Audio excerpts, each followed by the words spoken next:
pagi guys, kali ini bersama Mas Korpri, bukan ya, kali ini sama Mas Penyuluh. Hari ini saya sudah ada di acara KTNA Kecamatan Songkong, pertemuan rutin, dan agendanya adalah praktek atau pembuatan biosaka. Kali ini saya sudah bersama dengan Mas Akis dari Tani Rezeki ya Mas, yang salah satu petani yang sudah mempraktekkan tentang biosaka. Ini saya pengen tanya-tanya nih Mas terkait biosaka. Ya, Pak. Biosaka itu apa Mas? Biosaka kalau kita artikan biosaka itu selamatkan alam kembali ke alam. Jadi semuanya dari alam kita kembalikan ke alam. Ini biosaka itu atau apa ini Mas? Ini bukan pupuk sebenarnya, ini elisator. Jadi elisator ya. Elisator itu semuanya pupuk itu ya, tomato menjadikan buah seperti yang kita inginkan, apa yang kita pentingkan sama. Ini langsung aja ya, bahan-bahan untuk pembuatan biosaka apa aja sih Mas? Coba spill daunnya apa aja nih? Ya, biosaka sebenarnya kita ngambil di semua tanaman, semuanya Bisa ya, bisa. tanaman apa Ya, aja ya? ya. Tapi kita contohkan di sini ya. Ya, ini ada apa namanya daun kunyit ya. Daun kunyit, Ya, daun kunyit. Yang penting sehat, Pak. sehat Ya. ya. Ini patikan ya. Ini ada daun kelor ya. Ya, daun kelor. Ini ada daun pakis-pakisan ini. Ya, pakis-pakisan ya. Ini rumput yang biasa untuk makan sapi. Ini rumput makan sapi. Ini rumput kreman ya. Kalau di sini bahasanya kreman ya. Kreman, ya, kreman. Kreman ya. Ini ada daun Macam daun terong kan? daun terong. Ya, daun terong ya. Ada juga ini daun talas. Talas air yang banyak tumbuh di mana-mana ini, banyak ini. Samping-samping kali, samping-samping sungai ini. Minimal berapa jenis daun Mas yang bisa dibuat untuk biosaka? Bagusnya itu lebih dari 5 macam. Lebih dari 5 macam. Iya. Tapi 5 sudah bisa ya. 5 sudah bisa diaplikasikan, sudah bisa dibikin. Kriteria daunnya itu harus gimana Mas? Sehat atau kalau ada lubang-lubang itu gimana? Oh, itu gini. Kriteria daun itu harus sehat benar-benar, mulus, ya. Jadi sehat, yang namanya dikatakan sehat itu berarti tidak terkena hama, tidak bolong-bolong, warnanya juga pas, ya. Yang namanya sehat berarti tumbuhnya juga bagus, ya, tidak kerdil, tidak mengkerucut, tidak puret ya. Kalau bahasa Jawa itu puret ya. Ya, jadi bagus. Ya, semuanya daun-daunnya kita pilih yang bagus-bagus, Pak. Seperti ini Mas, Sehat ya, sehat sekali ini. Warnanya juga pas, tidak terlalu kuning, tidak terlalu gelap banget. Ya, ini pas. Oke, mungkin itu ya bahan-bahannya. Nanti kita bisa langsung praktek aja, prakteknya nanti di sana. Oke. Ya, kita akan bikin biosaka. Pertama-tama kita cek TDS meter ya. TDS-nya berapa ini? Kepekatan air yang sebelum kita bikin ya. Ini kita lihat ini. Sekitar 407 ya, Mas ya. Iya. 407. Jadi kalau nanti kita taruh airnya di sini, kita bikin. Nah, setelahnya nanti kita cek lagi. Kepekatannya berapa? Kalau lebih pekat berarti bagus. Biasanya kepekatan biosaka yang Mas Akis buat itu sampai berapa? Di atas 500, di atas 600, kadang-kadang tergantung homogennya ini apa nama campuran. Iya, kalau homogennya lebih pekat di atas 600 bisa Mas. Iya, di atas 600 bisa. Udah 500 ke atas sudah sebenarnya cukup. Jadi itu artinya air yang tidak mengendap itu kepekatannya berapa? Ya, yang namanya homogen berarti kan merata ya Pak ya. Nanti di air yang sudah jadi itu lebih pekat. Nanti nilai ini akan bertambah. Ya, nah itu di atas 600. Iya, Itu yang benar. Itu aja. Ya, kita akan coba praktekkan. Ya. Ini airnya berapa liter Mas? Sebenarnya kita kira-kira saja. Rumput yang kita bawa juga kira-kira saja. Ya, yang penting cukup. Ya, satu unting lah ya. tukang Air juga kira-kira saja ya antara 3 sampai 5 liter dengan rumput yang banyak seperti ini. Ini cukup Mas. Ya. Ini terendam semuanya. Oke, berarti air ini secukupnya. Yang penting terendam ya Mas ya, daun-daunnya ya. Nanti kita bikin ya Langsung. Ini kalau sudah nggak berubah, warnanya sudah nggak berubah lagi, berarti sudah jadi. Ya perkiraan waktu itu 20 sampai setengah jam lah. Kita lihat, kalau warna ini sudah nggak berubah lagi, warna hijaunya, ini akan keluar warna hijau. Ya, ini akan berhenti sendiri, itu berarti udah jadi. Caranya begini aja, remas-remas terus. Diremas-remas Ya. kurang lebih. Tangan diusahakan ya tidak terangkat. Kalau terangkat itu akan terjadi apa ya? Proses kimia ya yang di udara ini ya. Ya. Jadi kalau bisa sabar ya, pembikinan ini sabar. Ente tak kayak bisa lembut, Rik. Lembut gua apa sih penting cok. Ini remet lah. Ya, kita lihat nanti.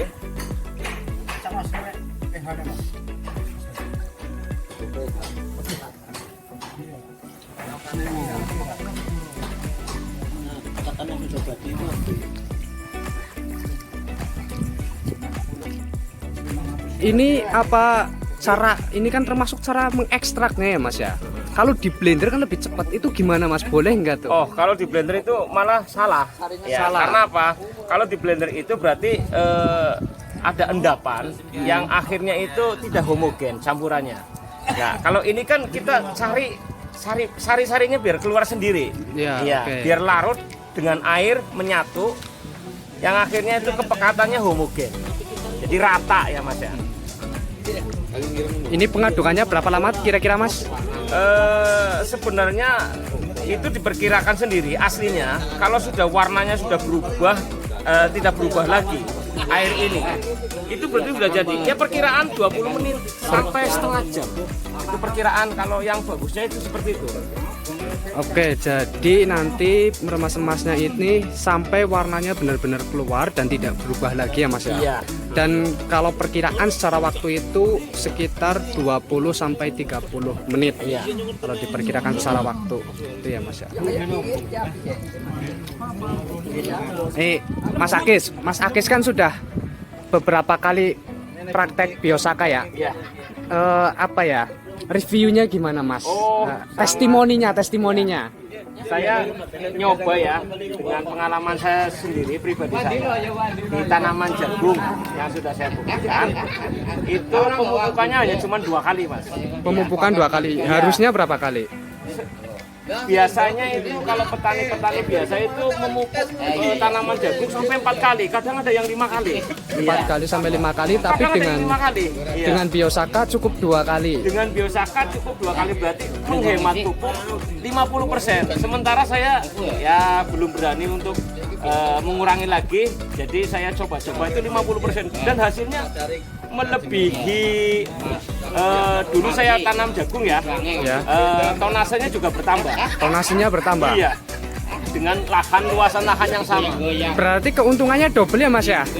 Pupuk hemat, kemudian produksinya naik Iya. dengan penggunaan biosaka. Iya, sangat membantu sekali ya dalam produksi ya, dalam biaya produksi itu sangat membantu sekali. Ya, ya jelas ya. Dari para petani. Ini biosaka bisa digunakan untuk tanaman apa aja Mas? Sebenarnya semua tanaman ya, kalau Semua saya tanaman. lihat di ininya itu semua tanaman dari padi, jagung, kedelai, kacang tanah, semuanya. Iya, semua. Untuk 1 kali pemupukan, 3 kali Oke guys, jadi ini salah satu Mas Akis ya yang sudah praktek biosaka itu hasilnya memang sangat-sangat membantu. Dari pupuk saja kita bisa menghemat, itu artinya biaya produksi juga turun, ditambah lagi biosaka ini ya bahan-bahan dari alam, jelas sangat-sangat murah. Kemudian secara produksi juga tanamannya meningkat gitu ya. Dan satu lagi Mas, ya, Apa, Mas? saya cuman menambahkan karena selama saya memakai biosaka itu untuk penyemprotan untuk insektisida itu minim ya. Oh iya, iya. Lebih minim, bahkan hampir tidak ada. Ya ada, tapi ya sebagian kecil dan ya masih dalam tidak terlalu mengkhawatirkan. Oke. Berarti selain manfaatnya sebagai elisitor, Biosaka ini juga bisa sebagai pestisida nabati ya Mas ya? Iya, baik. Karena sehat, tanaman sehat itu imunitas tumbuhan kita sehat, jadi lebih tahan terhadap hama. Iya, oke. Baik Mas Agus.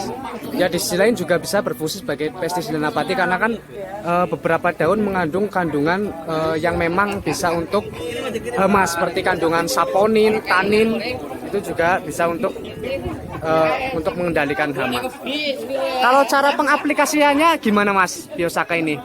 Dosisnya berapa? Konsentrasinya? Dosisnya itu biasanya dengan tangki spray, saya pakai tangki elektrik ya Mas ya. Ya. Itu antara 40 cc atau 40 mili sampai 50 mili Per tangki. Per tangki 16 liter ya? 16 liter. Iya, berarti konsentrasinya atau dosisnya itu 40 cc atau 40 mili per 16 liter. Bisa untuk berapa hektar Mas? Oh, Masya Allah ya, itu satu Tangki, biasanya satu tangki itu bisa hampir seperempat bau kalau di tempat saya ya. seperempat bau Berarti ya, seperempat hektar kurang ya. Berarti kalau dibagi dengan hektar itu seperenam ya. Seperenam hektar ya, untuk satu tangki. Iya. 1750 meter persegi. Itu sangat irit sekali ya, hemat ya. Satu tangki itu dengan penyemprotannya itu kan biasanya di atas tumbuhannya itu dengan sprayer menghadap ke atas. Ya. Terus Sprayernya menghadap ke atas. ya, sprayernya menghadap ke atas. Terus berjalan dengan cepat lah. Jalan dengan cepat. Oke. Jadi nanti di atasnya ya, di atas tanaman berjalan dengan cepat dikabutkan ya Mas ya. Oke. Itu saja Mas. Iya, oke. Ini hampir jadi atau belum Mas? Ini ya masih berubah warna, Masih berarti berubah warna, masih menunggu. harus Iya. menunggu sampai benar-benar Iya. warnanya sudah tidak. Berarti kalau ini sudah tidak pekat lagi lah ya. Iya, sampai tidak berubah warna berarti sudah tidak ada perubahan lagi. Iya. Oke guys, mungkin itu tentang Biosaka. Gimana Pak Carik? Ya ini masih Praktek? ya, nanti dicoba di lapangan, kalau bagus bisa dikembangkan. Syukur alhamdulillah untuk tanaman sendiri, nanti bisa juga untuk petani lain. Untuk petani lain ini untuk biar menghemat biaya tanam. Oke.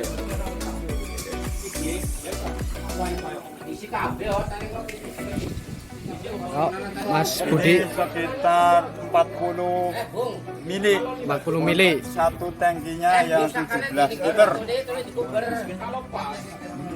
Misalkan ini bawa misalkan kilonya. Ya.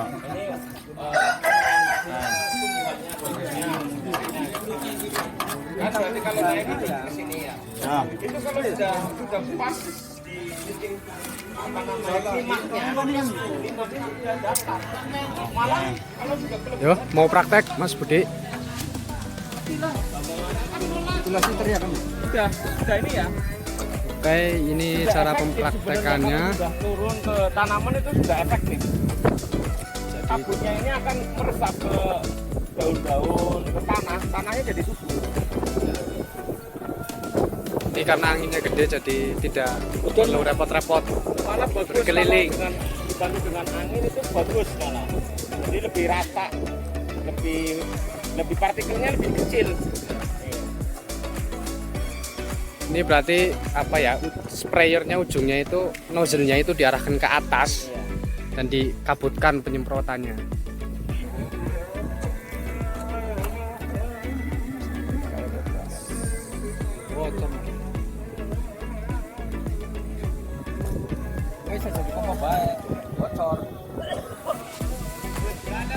Ya wis laku kaya kan. Ini bisa diaplikasikan 5 kali dalam masa budidaya.